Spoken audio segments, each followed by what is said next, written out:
Hi there. I thought I'd do a little short video of how I set up my loom and tie on my warp. So I'm on my Union 36.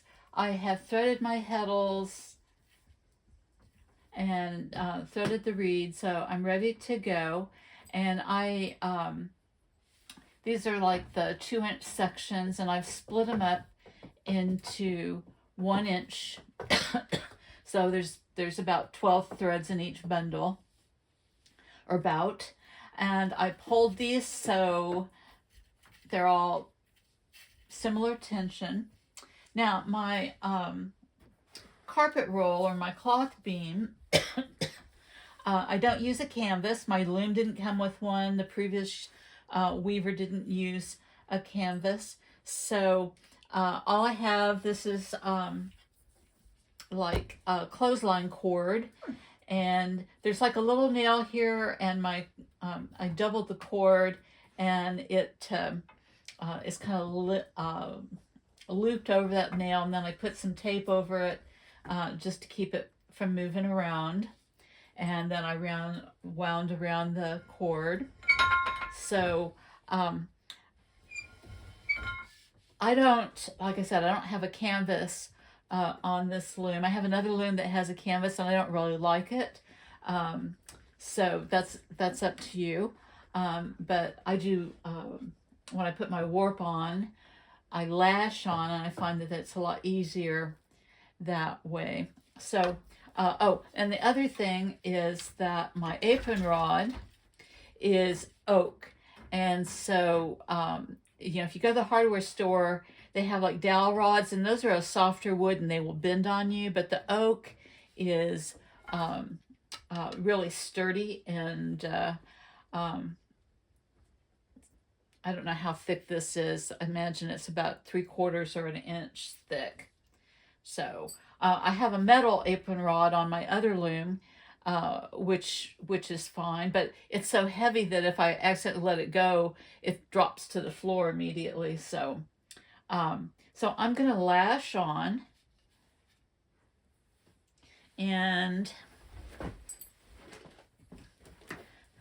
what I'm gonna use is a slick kind of a cord is what I'm using. And you want something that your bouts are going to slide on. And I can tighten this up and adjust it. So I want to leave a little bit of room.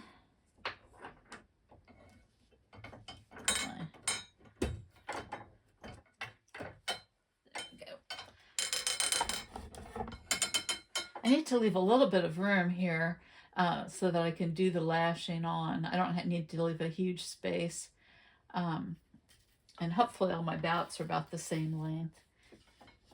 So all I'm going to do, oh, and as you can see, this is about, I don't know, 2, 4, 6, 8 inches wide. I'm weaving these long, narrow strips that I'm going to sew together to make a bag. So that's why I've got this very narrow little project on here.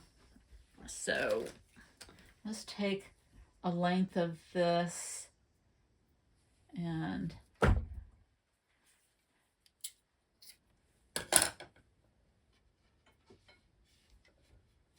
you need to tie it onto one end of the apron rod here.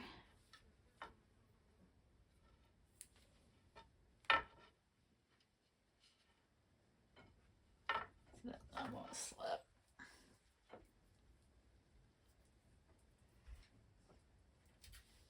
And all you're going to do, you can put it between the sheds, or you can just go through the center of the bout.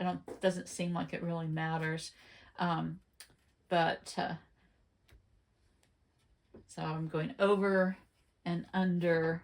So you want to do the same way each time you thread on your bouts.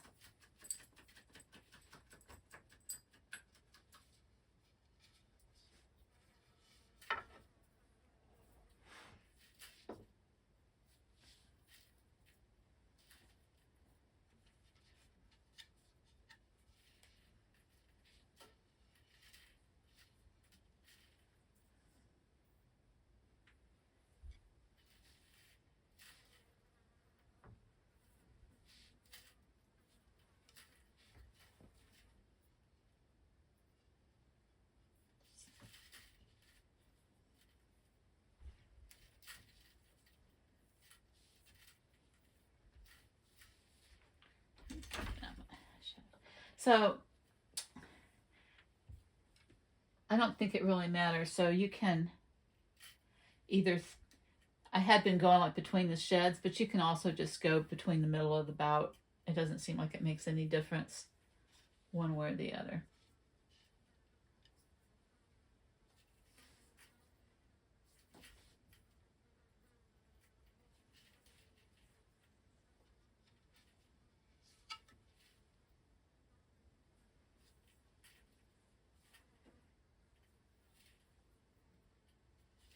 Okay. And you can take some of the slack out. We'll even this up.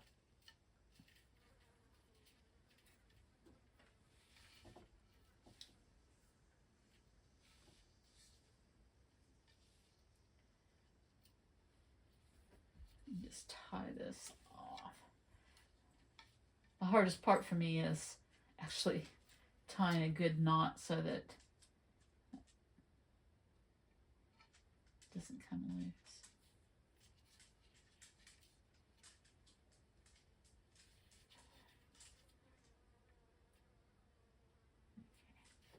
All right. Okay. Now, I'm going to put a little more tension on that. And then you just take the bouts. Oops, I put 2 on the same one. Well, that wasn't very smart. It'll be okay.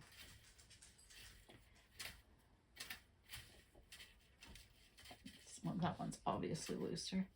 So you just kind of go back and forth through them. Take a little more slack out.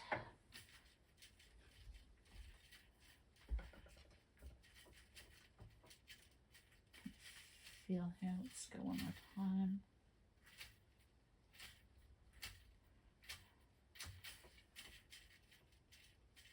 Okay, so I'm tensioned.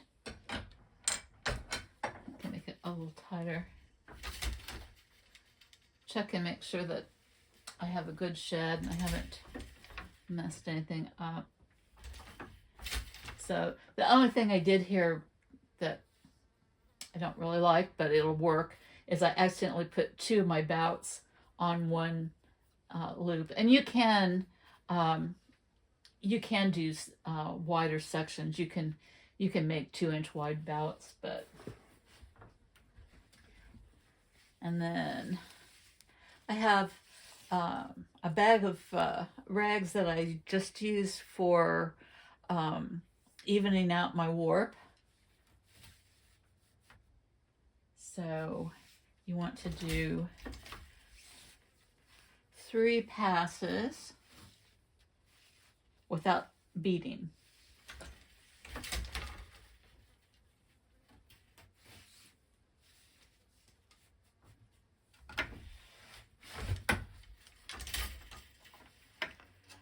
And there's my warp. So I can do it one more time.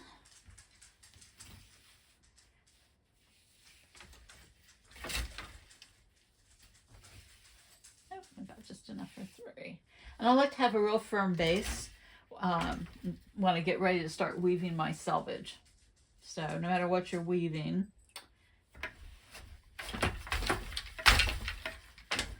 okay, so now I'm ready to start on whatever project. If I was going to do something with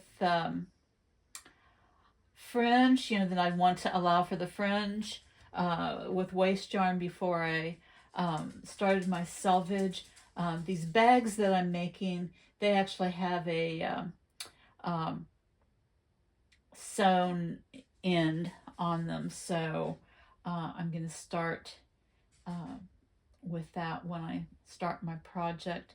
Oh, one other thing I just wanted to say, when I get to the point where I have rolled my cloth down and it's getting ready to go onto the cloth beam, there's my dog, I need to cushion it. And some weavers cushion with paper, some weavers cushion with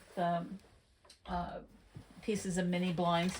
This is a section out of a yoga mat I got on sale, and I just cut it up into different sizes. So when the waist yarn and my knots all get down to this point, then I'll just tuck this in and wind this around, and it will cushion everything. So that's what I do. So if you have a cloth apron, you probably don't need to do that, but that's the one different thing that I do there.